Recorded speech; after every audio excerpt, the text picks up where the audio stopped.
നാളെ 2 catering service ഉണ്ട്. ഒരു സൈറ്റ് നീ നോക്കണേ. എനിക്കൊന്നും വയ്യ. 2 വർക്ക് കൊണ്ടെന്ന് പറയുമ്പോ ഭയങ്കര ഡിമാൻഡ് അടിയാണ് അല്ലടാ നിനക്ക്. അവിടെ സദ്യയാണോ ബിരിയാണിയാണോ? ഇതൊക്കെ അറിയിട്ട് നീ എവിടെ പോണു? സദ്യയാണ്. ഇതാ ഇങ്ങനെ വെച്ച് പോയി കഴിഞ്ഞാൽ 3 പന്തി കഴിയുമ്പോൾ കാര്യം കഴിയും. ബിരിയാണി ആണെങ്കിൽ വരെ പെമ്പിള്ളേരൊന്ന് പീസിട്. ഈ പെമ്പിള്ളേർ വന്നിട്ട് പീസിഡ് എന്ന് പറയുമ്പോഴത്തേക്ക് എനിക്ക് ഒരുമാതിരിയാണ്. കറക്റ്റ് കാര്യമാണ്.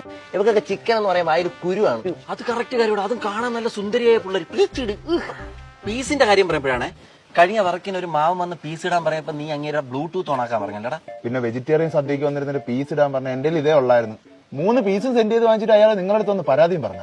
അണ്ണാ ഈ വരില്ലെന്ന് പറയണമാരെ കൊണ്ടുപോണ കാര്യം എന്നെ കൊണ്ടു. ഞാൻ എത്ര നാളുണ്ട് ചോദിക്കുന്നു. എടാ ഞാൻ ആദ്യത്തെ വർക്കിന് കൊണ്ടുപോകാം. പക്ഷെ 2-3 വർക്കിൽ പൈസ ഞാൻ പകുതി കട്ട് ചെയ്യും.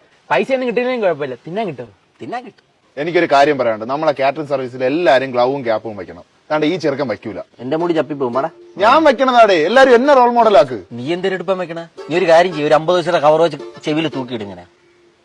നമ്മുടെ കാറ്ററിംഗ് സർവീസിനെ പറ്റി ഒരുപാട് പരാതി വരെയാണ്. നീ പെമ്പുള്ളടുത്ത് ഭയങ്കര പഞ്ചാര അടിയെന്നാണ് പറഞ്ഞത്. അത് ഞാൻ പോട്ടെന്ന് നോക്കി. എന്റെ വിസിറ്റിംഗ് കാർഡിൽ എന്റെ നമ്പർ വെട്ടിയിട്ട് നീ നിന്റെ നമ്പർ വെച്ച് കൊടുത്തല്ലേ? അതെങ്ങനെ അറിഞ്ഞ?